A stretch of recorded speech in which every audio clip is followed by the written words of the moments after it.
Estamos hablando de la literatura que se da en la segunda mitad del siglo XIX y vamos a ver que la literatura de la segunda mitad del siglo XIX vamos a hablar de dos movimientos literarios. El movimiento literario que triunfa es el que veremos después, es el movimiento del realismo. Pero antes de hablaros del realismo, os voy a hablar del posromanticismo. El posromanticismo es un brote, un rebrote, si queréis, del romanticismo durante la segunda mitad del siglo XIX. El romanticismo, que en la primera mitad del siglo XIX en España había durado tan poco tiempo por las causas que ya os expliqué, revive en la figura de Gustavo Adolfo Bécquer en castellano, de Rosalía de Castro en gallego y de algunos otros autores. Lo que pasa es que la genialidad de estos dos tapa la buena escritura de otros autores, como por ejemplo Augusto Ferrán, que fue muy amigo de Gustavo Adolfo Bécquer y del que luego os explicaré algo, y por tanto el nombre que tenéis que recordar, porque es el que escribe en castellano, es Gustavo Adolfo Bécquer. Mirad, en la literatura en castellano, y en concreto en la poesía en castellano, hay tres autores que cambian el curso de la poesía en castellano en tres momentos históricos diferentes. Uno es Garcilaso de la Vega, al que estudiasteis en tercero. Garcilaso de la Vega, en el siglo XVI, cambia el tipo de escritura que se hacía en la poesía en castellano para introducir un tipo de poesía que va a seguir los modos italianizantes. Y va a introducir el endecasílabo, el heptasílabo y el soneto. Esto probablemente os suena. En el siglo XVI. El segundo autor que cambia el rumbo de la poesía en España es Gustavo Adolfo Bécquer. Gustavo Adolfo Bécquer va a escribir un tipo de poesía que es una poesía muy fácil de entender, aparentemente muy sencilla en la construcción, aunque ya veremos como detrás hay muchísima elaboración, pero va a ser un tipo de poesía que va a conectar enseguida, que se publique, porque no se va a publicar hasta después de su muerte, va a conectar enseguida con el público. ¿Por qué? Pues porque tiene algo que es muy importante para los que leemos poesía, que es la autenticidad. Nosotros nos creemos que a Bécquer le han pasado las cosas que él nos cuenta en los poemas, porque en realidad su poesía es prácticamente autobiográfica, cosa por ejemplo que no pasaba con la de José de Espronceda. O sea, cuando José de Espronceda habla de la canción del pirata, la canción del pirata no es autobiográfica. Y es verdad que José de Espronceda tiene algunos poemas que son autobiográficos, sí, pero le falta la autenticidad y además le falta a Espronceda algo que también va a tener Bécquer, que cuando tú lees la poesía de Bécquer dices, anda, pero si esto también me ha pasado a mí. Los poemas de Bécquer son de una simpleza, repito, aparente, a la hora de relatar los sentimientos, el momento en el que te enamoras, el momento en el que te engañan, el momento en el que rompes, el momento en el que discutes, el momento en el que te sientes solo, el momento en el que te sientes abandonado, el momento en el que piensas que el mundo es un lugar hostil y donde lo único que pides es morirte rápido, ¿sí? Ese tipo de sentimientos, que la mayoría hemos tenido en más de una ocasión, ¿sí?, son los sentimientos que Bécquer pone sobre el papel y, repito, y encima los pone con un lenguaje que es fácil de entender y que llega a la mayoría del público. Por tanto, si en casa tenéis algún libro de poesía, es bastante probable que lo que tengáis sean las rimas de Bécquer. Si tenéis 2 o 3 libros de poesía, probablemente uno de los que vais a tener van a ser las rimas de Bécquer. Y otra cosa que me había dejado, os he dicho que había 3 poetas que cambian el rumbo de la poesía española. Os he hablado de Garcilaso, de Bécquer y luego en el siglo XX Juan Ramón Jiménez, del que también hablaremos cuando lleguemos a la literatura del siglo XX en el tema siguiente, pero ya hablaremos de él. Venga, va, de Gustavo Adolfo Bécquer. ¿Qué cosas os puedo contar de Gustavo Adolfo Bécquer? Bueno, en primer lugar, fijaos en las 2 imágenes que tenéis aquí. En la época de Bécquer ya había cámaras de fotos. Entonces, esta es una fotografía de cómo era el Bécquer real y este es un cuadro que le pintó su hermano, que como veis, le pintó muchísimo más guapo de lo que era, y con una pose mucho más romántica y mucho más interesante, para que veáis que el Photoshop existía ya en el siglo XIX y los filtros de Instagram también. En este es el mismo, en este caso el filtro de Instagram era su hermano Valeriano. Si veis el vídeo que tenéis después al final, vais a ver, se quedaron muy huérfanos muy temprano, los hermanos, que eran unos cuantos hermanos, se quedaron huérfanos muy temprano, y Bécquer con quien más relación tuvo fue con su hermano Valeriano, el pintor, porque fueron a vivir con la misma tía de ellos, en realidad no era tía, era madrina de de Gustavo Adolfo Bécquer, que además fue la que les introdujo en el gusto por la literatura. Su tía tenía una muy buena biblioteca en casa y ellos empezaron a amar la literatura a través de su tía. Gustavo Adolfo Bécquer también pintaba muy bien y de hecho estuvo en un momento tentado de estudiar Bellas Artes. Lo que pasa es que al final pensó que se le daba mejor la literatura y bueno, afortunadamente se dedicó a la literatura en lugar de dedicarse a la pintura. Él representa, lo que os he dicho, el romanticismo tardío o posromanticismo en España, que, atención, se caracteriza frente a la grandilocuencia del romanticismo del primer momento, tanto que es mi barco, mi tesoro, que es mi Dios, la libertad, frente a ese tipo de lenguaje muy rimbombante y muy chocante, va a hacer un tipo de poesía, un tipo de lirismo intimista, es decir, algo que parece que está hacia adentro, algo que parece que nos cuenta de tú a tú, no grandes palabras, sino sentimientos sencillos, contados de una forma también, atención, aparentemente sencilla y también aparentemente escasa de adornos. Repito, aparentemente, porque lo que hace Bécquer es recortar, recortar, recortar, hasta dejar poemillas muy cortos, en los que, más que decir, lo que hace es insinuar. Y nosotros, a partir de estos poemas, reconstruimos las historias que Bécquer insinúa. ¿De acuerdo? Eso es lo que hace él. Y parece que no hay nada detrás del poema y hay una elaboración, hay una cantidad de recursos, hay una métrica, medida, hay muchísimo, muchísimo trabajo detrás de esos poemillas que parece que son una tontería. Bueno, aparte de todo esto, Bécquer también es muy conocido por las leyendas, no solamente escribió las rimas, sino que escribió las leyendas. Os voy a hablar primero de las rimas. ¿Qué nos ha llegado de Bécquer como poeta? Nos han llegado 84 poemas, 84 solamente. Y de estos 84 poemas, él en vida solamente publicó en algunas revistas media docena de poemas. El resto de los poemas de Bécquer, él nunca los llegó a publicar en su vida. Después os explicaré cómo es la rima de estos poetas, de estos poemas, pero lo que sí que me gustaría contaros es cómo han llegado esos poemas hasta nosotros, que es lo que tenéis a continuación y que es una cosa que siempre pregunto en los exámenes. Siempre lo pregunto. ¿Cómo han llegado las rimas de Bécquer hasta nosotros? Mirad, Bécquer, como os he dicho, en vida publica apenas media docena de poemas en diferentes revistas de la época. Y en el año 1868 él está trabajando en un ministerio. Él siempre tuvo muchos problemas económicos, trabajó en diferentes lugares, pero siempre iba como a salto de mata, siempre pidiendo dinero a los amigos, tuvo una vida muy desordenada, siempre tuvo esos problemas económicos y bueno, la cuestión es que le enchufaron en un ministerio, porque fue un enchufe de un amigo suyo, le enchufaron en un ministerio en el año 1868 y el ministro de entonces era un tal González Bravo. Y a este ministro le gustaba mucho la poesía y alguien le contó que dentro del ministerio trabajaba una persona que escribía poemas y que además era buen poeta. La cuestión es que el ministro le pidió a Bécquer los poemas. En aquella época no había internet, no había ordenadores, no había USBs y Bécquer solamente tenía un manuscrito con sus poemas.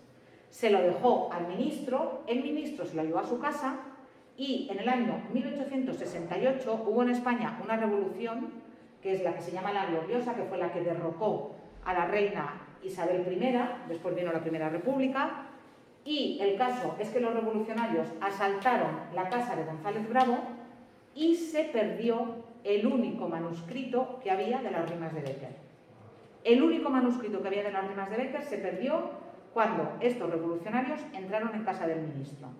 A partir de ese momento, ¿qué hizo Bécquer? En un libro que se conserva además, que es un libro de contabilidad, él fue recordando los poemas que él había escrito antes y los fue escribiendo de memoria en este libro, que hoy en día se conserva en la Biblioteca Nacional y se llama el libro o cuaderno de los gorriones, porque Bécquer, mientras iba haciendo memoria, iba a hacer algo que hacemos muchos cuando hablamos por teléfono o que hacíamos antes cuando hablábamos por el teléfono fijo, que teníamos un papelito y que íbamos dibujando. Pues él, mientras va haciendo memoria, dibuja flores, ramas y muchos pájaros. Entonces, ese libro se conserva hoy en día, repito, en la Biblioteca Nacional con el nombre del libro de los gorriones, contiene todas las rimas hasta llegar a estas 84 que Bécquer fue recordando del manuscrito original. Claro, no sabemos cuántas se perdieron de verdad, no sabemos qué reformas o qué modificaciones hizo Becker, así como las fue recordando, porque seguro que introdujo cambios, ¿eh? No lo sabemos. Ni siquiera sabemos qué rimas escribió Becker primero, qué rimas escribió después, porque lo único que nos queda es ese libro con las que él fue recordando. La cuestión es que Becker muere de una tuberculosis en el año 1870 y deja a su familia en muy mala situación económica. Deja mujer e hijos en muy mala situación económica. Y entonces los amigos de Becker deciden publicar ese libro de poesía, entre ellos el que encabeza ese movimiento es Augusto Ferrand, del que os he dicho que os hablaría, deciden publicar ese libro que Becker ha ido recordando, esos poemillas que Becker ha ido recordando en forma de libro, para ver si consiguen un poquito de dinero para dárselo a su viuda y que así, en fin, su situación económica sea un poco más desahogada. Pensad que en aquella época ni había pensiones de viudedad, ni de orfandad, ni de nada. La cuestión es que el libro se convierte en un éxito. Y ahí la mujer de Becker va a conseguir unos ingresos extra y los amigos de Becker se van a poder poner una medalla, porque una de las razones por las cuales el libro triunfa es porque los amigos, cuando cogen el libro de los gorriones, el cuaderno donde Becker había ido recordando las rimas, en lugar de publicarlas tal cual, lo que hacen es ordenarlas. Lo que hacen es que cogen las rimas, las poesías de Becker, y las dividen temáticamente. Empiezan por un bloque, que es el bloque más corto, en el que incluyen los poemas que hablan de qué es la poesía, qué es la inspiración, cómo la inspiración y la poesía están ligadas a la naturaleza y a la belleza de la mujer, pero son todavía poemas que hablan en general de la poesía. Después empiezan con una historia de amor. Entonces, en el segundo grupo nos encontramos con poemas de amor correspondido. Además, se va siguiendo como el hilo. Al principio, él ve a la mujer que le gusta. Ella al principio no se da cuenta, pero luego ya se miran. Luego ya llega un momento que se habla, luego llega un momento que se besan. Luego hay algún poema donde se intuye que duermen juntos, porque se despiertan juntos, por tanto ya hay algún poema donde hay algo más. Y allí nos encontraríamos con esa segunda parte en la que vemos poemas de amor correspondido, de amor feliz. Pero claro, como casi todas las historias de amor, la de Becker también acaba mal. Y viene la tercera parte, donde vemos la parte de los poemas de amor desengañado, o de la ruptura, o de amor infeliz, como lo queráis decir, que serían, a mí son los que más me gustan, que serían los que van del 30 de la rima 30 a la rima 51. No importa que recordéis los números, Lo que sí que tenéis que recordar es esto, Y finalmente, la cuarta parte del libro, los poemas que van al final son poemas que tratan de temas existenciales. ¿Qué son los temas existenciales? La vida, la muerte, el dolor, el paso del tiempo, la soledad, la enfermedad, ese tipo de poemas que tratan de cuestiones, digamos, que afectan al ser humano cuando no está en su mejor momento. ¿Qué ocurre? Que cuando tú lees el libro lo puedes leer como una historia, aunque no fue así, porque si leyerais todas las rimas, veríais, por ejemplo, que hay, en un momento dado hay una mujer que tiene los ojos verdes, hay otra que tiene los ojos azules, hay otra que tiene los ojos negros. Hay una con la que Becker rompe porque los dos son muy orgullosos y no son capaces de pedirse perdón. Hay otra con la que Becker rompe porque alguien le dice que ella le ha engañado.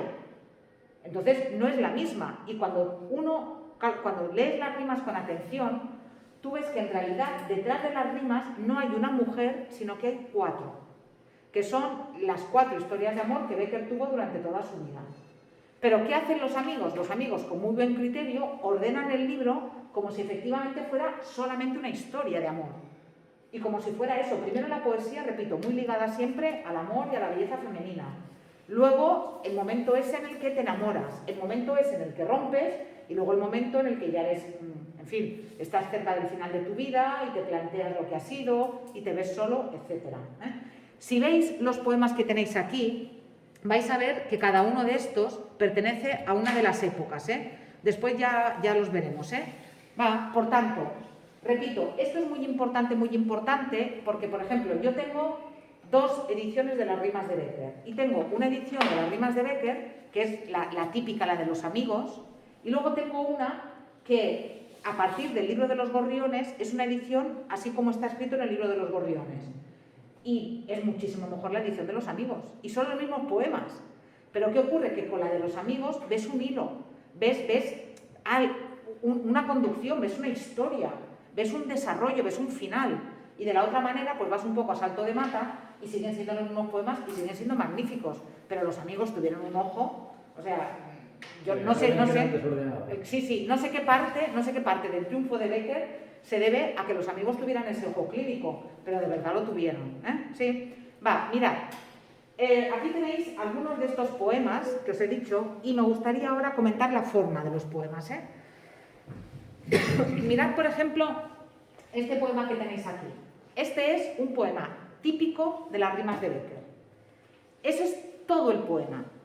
Todo el poema. ¿Os acordáis de la canción del pirata? La cantidad de estrofas que necesitaba José de Espronceda para contarnos lo que nos contaba.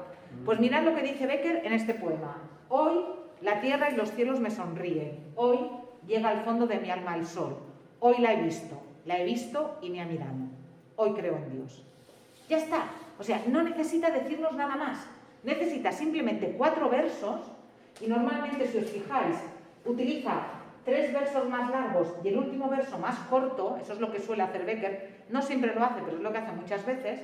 Y a partir de aquí, nosotros, claro, evidentemente, este poema se situaría en la segunda parte del libro, la de el amor correspondido o el amor feliz, los primeros tiempos, hoy la tierra y los cielos me sonríen, hoy la he visto, no solamente la he visto, sino me ha mirado. Y en ese momento se siente la persona más feliz del mundo, la que cree en Dios, la que cree que puede haber milagros, la que... ¿Lo veis? Por tanto, no necesita decirnos nada más. Y a partir de aquí tú puedes decir, ay, a mí eso también me había pasado, ¿eh? Yo cuando iba al instituto y me cruzaba por el pasillo con el chico que me gustaba, ¿eh? Uy, el día que me miraba, que yo era como, guau, me ha mirado y todo. Vale, tú dices, eso también me ha pasado a mí. Ahora no tanto ya, porque ya la edad ya hace que las cosas cambien, bueno, sí, pero sí que es fácil sentirse identificado con eso. Y mirad otra cosa, mirad la rima de Becker. Si os fijáis, el primer y el tercer verso no riman. ¿Y qué hace él siempre? Él hace rimar siempre el segundo verso y el cuarto. Esto, aunque no os lo parezca, es la misma rima de las glosas. Es la misma rima de las glosas mallorquinas. ¿Por qué? Porque es una rima de poesía popular. Becker, que conoce mucho la poesía culta, pero que también conoce la poesía popular, lo que hace es que coge esa rima en la que el primer verso y el tercero no riman con nadie y el segundo y el cuarto riman entre sí. Y por tanto, el esquema que utiliza Becker en sus rimas es este. El primer verso y el tercer verso no riman. Y el segundo verso y el cuarto riman en asonante. ¿Os acordáis? Asonante es que a partir de la última vocal tónica solamente coinciden las vocales, no las vocales y las consonantes. Mirad, por ejemplo, esta rima de aquí. Lágrima y llanto no riman, pero perdón y expiró riman. Otro y día no riman, pero amor y yo riman. Y además riman con o. Cuando el último verso es largo, pensad que esta tiene que ser mayúscula. Esto lo sabéis, ¿eh? Porque tiene más de 8 sílabas. Y Becker siempre utiliza versos de 11 sílabas, 11, y el último o es de 7 o es de 11. Sí, no importa que los contéis, ni siquiera los tienes que contar, ¿eh? Ya os lo digo, creedme. Si veis que el último verso es cortito, poned un 7. Si veis que el último verso es largo, este por ejemplo es de 7, Si veis que el último verso es largo, ponedle un 11. No os vais a equivocar. Y siempre, el primero y el tercero no riman y el segundo y el cuarto riman entre sí. Y si recitáis de memoria alguna glosa de Santo Antoni, vais a ver que es esa rima siempre. El primer verso queda suelto y riman siempre el segundo con el cuarto. Lo que hace Becker es llevar ese tipo de métrica, que era de la métrica popular, llevarla a la poesía culta. Mirad más características. Bueno, aquí ya habéis visto que el poemita es muy corto. Él suele utilizar estrofas de 4 versos. No siempre aquí tenéis una estrofa un poco más larga. Aquí en realidad lo que tenéis es 4, 4, 4 y 4, ¿sí? Pero fijaos, por ejemplo, también en este de aquí, que es uno que a mí me gusta mucho. Ahora veréis por qué. Fijaos, asomaba a sus ojos una lágrima y a mi labio una frase de perdón. Habló el orgullo y se enjugó su llanto y la frase en mis labios expiró. Yo voy por un camino, ella por otro, pero al pensar en nuestro mutuo amor, yo digo aún, ¿por qué callé aquel día? Y ella dirá, ¿por qué no lloré yo? ¿En qué momento estamos aquí? ¿Qué ha pasado? ¿Qué está pasando? En la primera estrofa, ¿qué está pasando? Asomaba a sus ojos una lágrima y a mi lado una frase de perdón. Habló el orgullo y se enjugó su llanto, enjugarse, secarse las lágrimas, Y la frase en mis labios expiró, murió. Expirar no de respirar, ¿El qué? Estaban discutiendo. Estaban discutiendo, o sea, están momento bronca total. Esto no lo podéis poner en el examen, Pero está en momento bronca total. ¿Y qué están a punto de hacer los dos? Ella está a punto de ¿qué? De llorar. ¿Y él está a punto de qué? De pedir perdón. ¿Sí? Lo hacen, sin embargo, no. Porque el orgullo es más fuerte y ella hace, no estoy llorando, y él ¿qué hace? La frase de perdón que iba a decir muere en sus labios. ¿Sí? Siguiente parte. Ha pasado el tiempo, ¿lo veis? Yo voy por un camino, ella por otro. Nuestras vidas se han separado. Es mucho más bonito decir yo voy por un camino, ella por otro, que decir nos hemos separado y ha pasado el tiempo, ¿sí? Pero al pensar en nuestro mutuo amor, pero todavía yo cuando vuelvo la vista atrás y pienso en cómo nos quisimos, todavía me arrepiento y todavía pienso por qué aquel día no hablé. ¿Os acordáis que le iba a pedir perdón? Y él supone, y ella dirá, ¿por qué no lloré yo? Si yo hubiera llorado, si yo hubiera hablado, probablemente no habríamos roto. Esta rima, os podéis imaginar que está en la tercera parte, es la rima que abre la tercera parte. Hasta esta rima ha sido un amor correspondido, ha sido un amor feliz, ¿sí? Pero en esta rima, ¿qué nos está diciendo Bécquer? Esta es la rima de la ruptura. Aquí estoy diciendo cómo rompimos. Y a partir de ahí son las de, en fin, no me has querido y yo valgo más que tú, y me has abandonado y me has engañado y me has dejado, y qué infeliz me has hecho, y no vales nada, y yo valgo más que tú, en fin.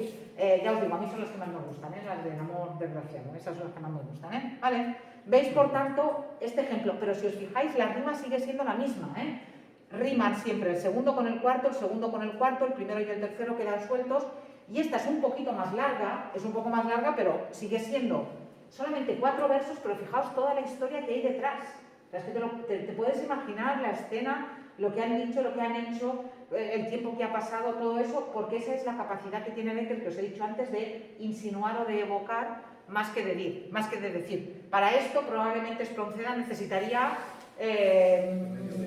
800 versos, para contar esto, que es muy buen poeta Espronceda, pero claro, a mí me llega más esto porque pues probablemente también nos ha pasado eso en algún momento, de hasta qué punto pedir perdón es necesario o realmente me han pisoteado el orgullo y no tengo que pedir perdón si no tengo que esperar que la otra persona lo haga.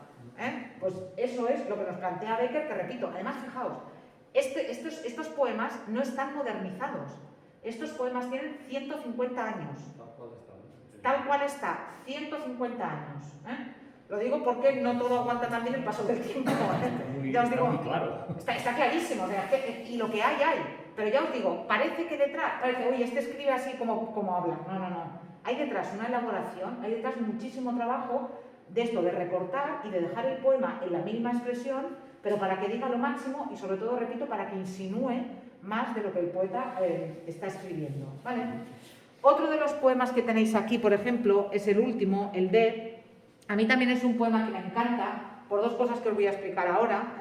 Es de la última parte, es de los temas existenciales. Bécquer muchas veces, en muchos poemas, tiene un tono como de conversación, como de que está hablando con alguien. A lo mejor os suena un poema muy famoso de Bécquer de ¿qué es poesía? Dices mientras clavas en mi pupila tu pupila azul. ¿Qué es poesía? Y tú me lo preguntas, poesía eres tú. Probablemente os suena ese poema, que también es de Bécquer. Bécquer tiene ese tono de que parece que está hablando contigo. Y parece que el poema se lo está diciendo a alguien que tiene delante. Lo mismo pasa aquí, es como si alguien le hubiera preguntado ¿qué ha sido de tu vida y qué va a ser de tu vida hasta ese momento? Y mirad lo que dice. Dice, ¿de dónde vengo? El más áspero y el más horrible y áspero de los senderos busca. Las huellas de unos pies ensangrentados sobre la roca dura, los despojos de un alma hecha jirones en las zarzas agudas, te dirán el camino que conduce hasta mi cuna. ¿A dónde voy? El más sombrío y áspero, el más sombrío y triste de los páramos cruzan, valle de eternas nieves y de eternas melancólicas brumas. En donde esté una piedra solitaria sin inscripción alguna, donde habite el olvido, allí estará mi tumba. Se equivocó Becker, ¿eh? Becker pensaba que no iba a llegar a la posteridad, que nadie se iba a acordar de él, que cuando se muriera sería una tumba sin nombre, y no, se equivocó, ¿verdad? Porque 150 años después estamos hablando de Becker. ¿Por qué me gusta este poema? Me gusta por dos cosas, porque primero por esto, o sea, es como si Becker estuviera en mitad de un camino, cuando le preguntan aquí, él está en mitad del camino, este es Becker, ya veis que dibujo de maravilla, también junto con cantar, otra de las cosas que hago de maravilla. Becker está en mitad del camino y alguien le pregunta, ¿qué ha sido tu vida hasta ahora? Y dice, ¿de dónde vengo? Pues mi vida hasta ahora ha sido terrible. Mi vida, ¿qué ha sido? Ha sido un camino sobre la huella dura y desde aquí hasta su cuna. ¿Lo veis? Que es el primer sitio donde yacemos, donde nos tumban, ¿sí? ¿Y a dónde voy? A mi tumba. Miro al futuro y si el pasado ha sido horrible, cuando miro al futuro y me espera también el último sitio donde voy a yacer, que es la tumba, es más o menos lo mismo que he visto hasta ahora. Pero aquí con un paisaje que es este paisaje sí que es muy romántico, ¿lo veis?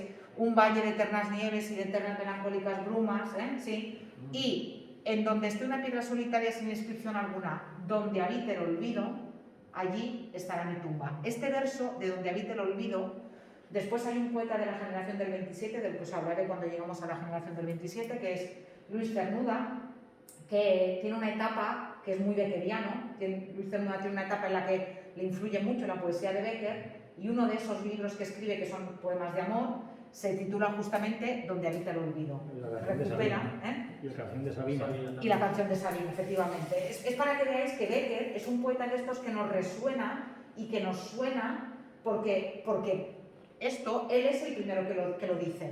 Y a partir de ahí, Cernuda, Sabina y probablemente en 50 años otro cantautor recuperará estos versos. Y repito, o sea, esto está tal cual. No está modernizado, no se ha tocado nada. Es para que veáis la modernidad justamente de este poeta. Y si levantara la cabeza ahora, pues probablemente fliparía. Porque yo digo que... No veo de reggaetón cantando de Becker, No, pero bueno, pero a ver qué queda del reggaetón. A ver qué queda del reggaetón, A ver qué queda, Seguro que no. Sí, a ver qué queda.